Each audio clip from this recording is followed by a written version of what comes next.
வணக்கம் நண்பர்களே, இது வரைக்கும் என் சேனலை சப்ஸ்கிரைப் பண்ணவங்களுக்கு ரொம்ப நன்றிங்க.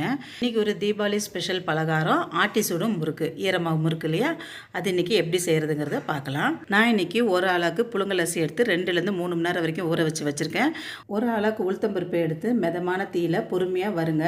இந்தளவுக்கு வெள்ளையாக இருக்கிறது ஓரளவுக்கு செவந்தா போதும், ரொம்ப ரெட்டாக வேணாம். எடுத்து கடித்து பார்த்திங்கன்னா நடுக்கு இருக்கணும், இல்லை பல் படக்கூடாதுன்னு நினச்சிங்கன்னா எடுத்து ஒரு இது வச்சு இடிச்சு பாருங்கள், பவுடர் ஆகணும். இதுதான் பதம். இந்த முறுக்கு வெள்ளையாக இருக்கும், அதனால் உளுந்து வந்து ரொம்ப செவக்க வேணாம், இந்த அளவுக்கு செவந்தால் போதும். இப்போ நம்ம ஊற வச்சுருக்கோம்ல, அதை நல்லா நைஸாக இருக்க அளவுக்கு ஆட்டி எடுத்துக்கோங்க. வறுத்து ஆற வச்ச உளுத்தம் பருப்பு ஒரு மிக்சியில் போட்டு நல்லா இந்த மாதிரி அரைச்சிட்டு ஜலிச்சு எடுத்துக்கோங்க. 2 தடவை இந்த அரைச்சி எடுத்திங்கன்னா இந்த அளவுக்கு திப்பியெல்லாம் மேலே வந்துடும், நைஸாக இருக்கும். கீழே இருக்கிறது பார்த்திங்களா, நல்லா நைஸாக இருக்கும். இந்த அளவுக்கு இருந்தால் போதும். இப்போ நமக்கு தேவையானது இந்த கால் அளவுக்கு தான். மிச்சம் இருக்கிறத ஸ்டோர் பண்ணி வச்சுக்கோங்க, இன்னொரு தடவை நம்ம செஞ்சுக்கலாம்.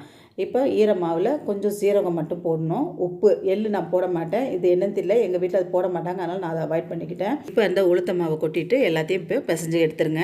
வேணும்னா வெண்ணெய் போடலாம், வெண்ணெய் போடாமல் சுட்டாலும் நல்லா முறுமுறுன்னு வரும். வேணும்னா 1 ஸ்பூன் மட்டும் வெண்ணெய் போட்டுக்கோங்க, நல்லா டேஸ்டியாக இருக்கும். இந்த அளவுக்கு கெட்டியாக பிசைஞ்சு வச்சுக்கோங்க. இப்போ ஒரு கடாயில் அவங்கவுங்களுக்கு விருப்பமான எண்ணெயை காய வச்சுக்கோங்க.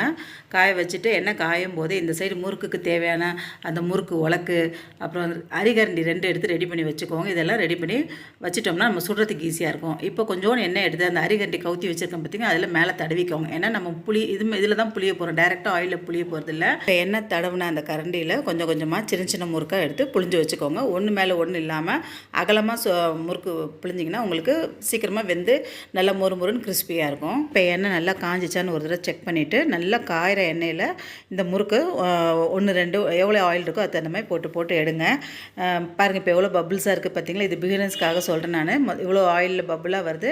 அடுத்தது பாருங்கள், கொஞ்சம் கொஞ்சமாக அந்த பபுள் சட்டில் ஆகும். அந்த நேரத்தில் இது போதும், வெந்துருச்சு. இப்போ அதை எடுத்துடலாம். அரிகரண்டி இருந்தால் அரிகரண்டியில் எடுங்க. இந்த மாதிரி இந்த ஸ்டிக் இருந்தால் ஸ்டிக் வச்சு குத்தி எடுத்துருங்க.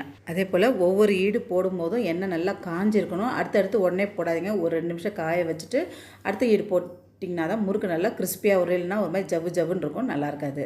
இந்த முறுக்கை இந்த தீபாவளிக்கு ட்ரை பண்ணி பாருங்கள், ரொம்ப ஈஸியாக இருக்கும். மிஷின் போகிற வேலைலாம் கிடையாது. ஒரு அளவுக்கு புழுங்கல் அரிசியில் இது செஞ்சோம்னா ஒரு சின்ன பாக்ஸ் நிறைய அளவுக்கு வந்துச்சு. எனக்கு ஒரு 25 முறுக்கு வரைக்கும் வந்துச்சு. இந்த வீடியோ உங்களுக்கு பிடிச்சிருந்தா லைக் பண்ணுங்கள், ஷேர் பண்ணுங்கள், சப்ஸ்கிரைப் பண்ணுங்கள். And stay connected. And thanks for வாட்சிங். ஹாப்பி தீபாவளி.